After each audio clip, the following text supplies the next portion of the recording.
Assalamualaikum warahmatullahi wabarakatuh. Perkenalkan, saya Dwi Enawati, mahasiswi dari Universitas Muhammadiyah Ponorogo.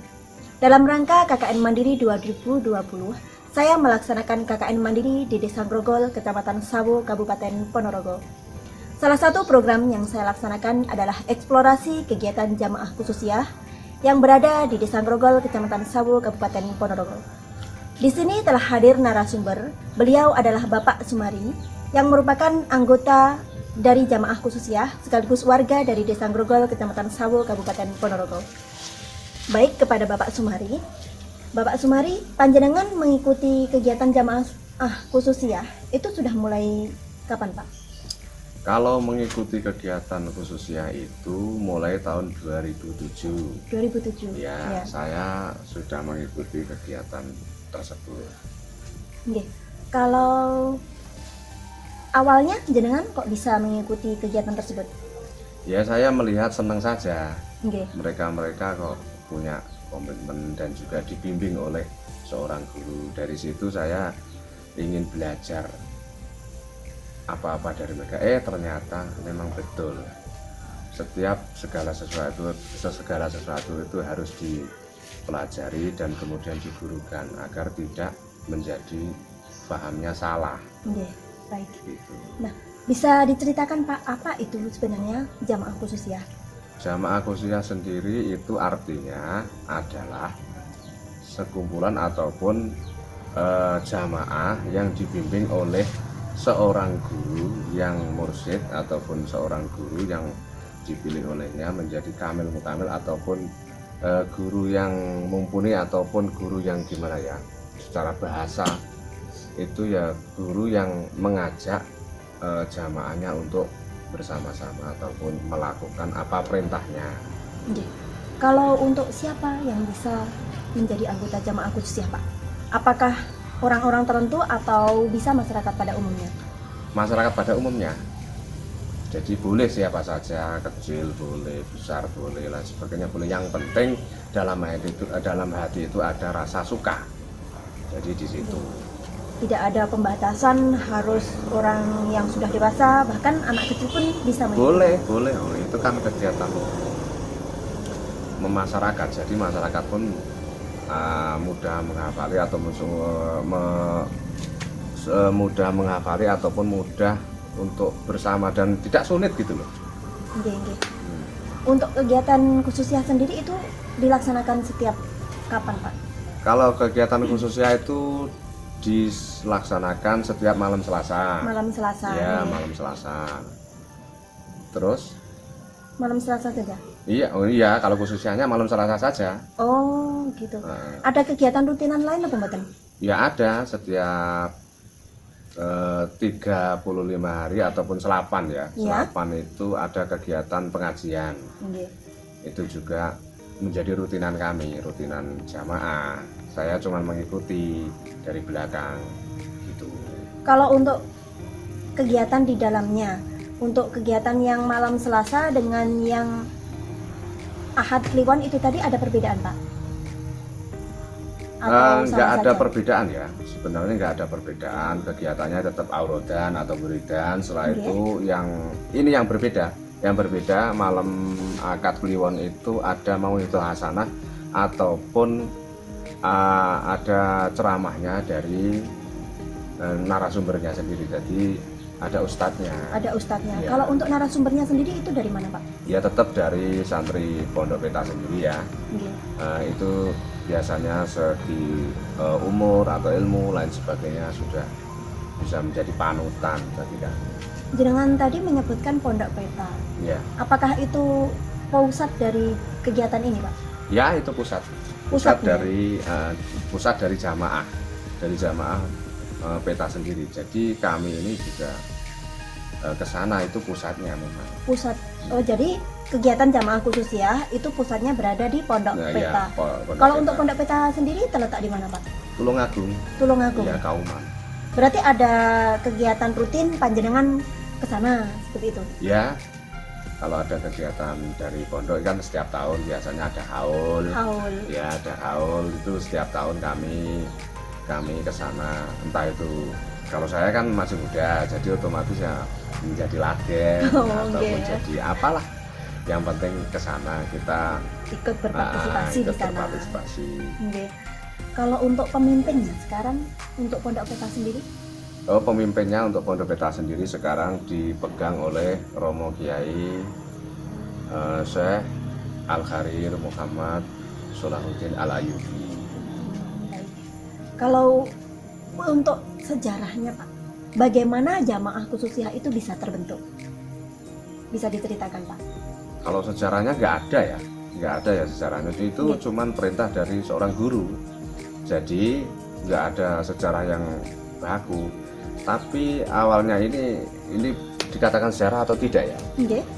Kalau dikatakan sejarah, khususiyah itu terbentuk ya dari awal sudah ada khususiyah itu. Yang pertama, tapi nggak berjamaah. Jadi Iya. mungkin periode Romo Kiai Mustaqim itu Iya. mungkin sendiri-sendiri ya, toh. Nggak ada perkumpulan atau berjamaah. Tapi periode Romo Kiai Jalil itu ada perdesa dulunya, khususnya itu perdesa. Terus kemudian periode Romo Kiai Solah ini itu per titik. Jadi Ponorogo itu ada 2 titik. Oke. Ada 2 titik. Pertama titik Brebes ini dan yang kedua titik Campur Sari. Campur Sari di Kecamatan Sambit Pak. Ya, Sambit Ponorogo. Berarti di Ponorogo hanya 2 tersebut. ya hanya 2 tersebut. Di kecamatan-kecamatan yang lain tidak ada. Oh, kalau Atau mungkin kecamatan belum? yang lain banyak. Di Trenggalek itu berapa titik aja tuh. Terus di Jakarta juga banyak. Berarti tersebar di seluruh Iya, Indonesia. tersebar di seluruh Indonesia. Tapi pusatnya setiap haul berarti seluruh dari baik dari Tulungagung, dari luar Tulungagung itu semuanya berkumpul di sana. Iya, harus berkumpul di sana karena itu kegiatan rutin ya, termasuknya. Kalau untuk dari Pondok Petanya sendiri kegiatan rutin selain haul ada Pak? Ada setiap malam Ahad Kliwon itu ada kegiatan di sana. Malam Ahad Kliwon. Iya, Ahad Kliwon. Malam Jumat Kliwon. Malam Jumat Iya, Kliwon. setiap malam Jumat Kliwon itu biasanya itu setiap murid yang dianjurkan untuk ke sana, yaitu kegiatannya aurodan. Aurodan Iya, juga. aurodan juga. Ya memang basic atau visinya itu memang mendekatkan diri kepada Sang Pencipta. Mendekatkan diri kepada Allah Subhanahu Ya. wa taala. Kalau di Pondok Peta sendiri itu Oke. banyak kegiatan mulai dari hariannya juga ada. Itu kan ada santrinya toh. Setiap hari ada yang suluk, dikatakan suluk kan di sana mondok di sana toh. Dan Oke, itu oke. kegiatannya yaitu suluk itu tadi. Ada yang 10 hari, ada yang jadi tidak pernah sepi. Selalu tetap pondoknya ada. sendiri. Iya, di pondok pusat sendiri selalu ada. Selalu ada para pesalek atau para santri-santrinya melakukan kegiatan yang diperintahkan oleh Romo Kiai sendiri. Langsung oleh mursyidnya nggih. Ya, jadi mursyidnya melalui pengasuh pondoknya ataupun badangnya. Di sana juga ada sudah bagus lah, maksudnya sudah mau umpama saya Baik. mau tanya ini enggak langsung ke mursyid tapi langsung kepada itu pengasuhnya yang sama. Jadi di sana yang dikatakan badal. Badal itu sebagai kalau Romo Yai tidak ada ataupun Romo Yai tidak di tempat itu biasanya yang menggantikan di pondok itu ada. Oh, ngaten. Iya. Jadi kalau beliau tidak ada orang yang ke pondok Ya, itu nanti itu dikatakan pengasuhnya di situ. oh, nggih. Jadi kita tanya-tanya, ndak harus cetuk begini-begini, ndak. Tapi Iya. di sana ada yang menunjukkan. Baik Bapak, ini saya kembali ke awal lagi, nggih. Kalau untuk kegiatan rutinan di malam Selasa itu apa saja Pak yang dilakukan di situ? Kegiatan rutinan malam Selasa itu ya wiridan ataupun membaca zikir atau zikiran lah. Pikiran. Zikiran bersama-sama dengan jamaah yang lain dipimpin oleh imam khususnya ataupun yang berhak untuk ngimami, Nggih. dan kemudian ditata ataupun diberi wejangan atau wawasan itu yang berhak ketua kelompok. Jadi ya sangat bagus lah bagi saya pribadi, senang sekali karena bisa bertanya ataupun bisa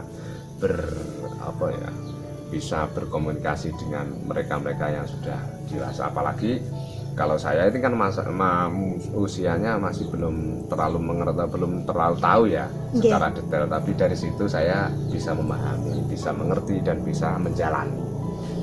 Kalau untuk kegiatan khususiyah ini kan dari Pondok Peta. Ya. Untuk wiridannya itu apakah ada panduan ataupun ada kitabnya tersendiri, Pak? Ya, ada kitabnya. Kitabnya itu namanya Durratus Salikin. Ya. Isinya tentang apa, Pak? Isinya bukan tentang, itu kan tata cara wiridan berarti. Wiridan, iya. Berarti isinya. Iya, wiridan ya.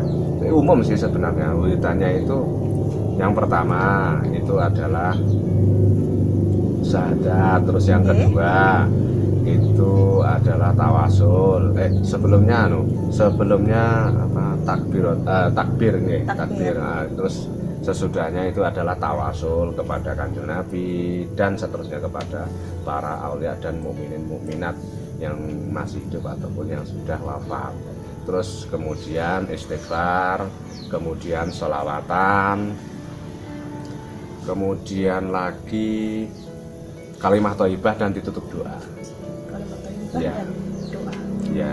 Nah, kalau untuk kegiatan khususiyahnya itu, Pak, apakah ada tahapan-tahapannya, Pak? Mungkin tahapan mulai dari mengenal khususiyah, terus nanti ke tahap apa gitu. Kalau khususiyahnya tidak ada tahapan ya, nggak ada tahapan ya. Tapi bagi mereka yang awal biasanya dibimbing oleh ketua kelompok yang menjadi wewenangnya. Jadi di situ kalau misalnya jenengan itu pengen ikut, ya boleh, langsung boleh, tapi biasanya terus nanti setelah ini apa ya, cukup kegiatan ini dok atau gimana Pak, itu bisa tanya langsung kepada ketua kelompoknya. Nah, ketua kelompoknya itu bisa memberikan wawasan. Yang pertama, apabila ingin, kan biasanya setiap jamaah aku pengen biat ataupun gimana gitu kan. Nah, di situ awal yang dilakukan adalah dari ketua kelompok untuk memberikan auradan atau wiridan untuk awalnya, supaya si salik ataupun si murid nggak terlalu gimana ya. Di situ ada tatannya sendiri. Jadi yang pertama itu terus riyadhah ataupun puasa ya, puasa 10 hari. Itu yang saya lakukan ataupun yang pernah saya tak ketahui itu adalah puasa yang ada di dalam Al-Qur'an itu ayat apa ya, laqad ja'akum itu loh. Terus yang kedua ayat kursi dan kemudian ditutup doa. Itu yang awal. Yang awal ketika mengikuti kegiatan tersebut.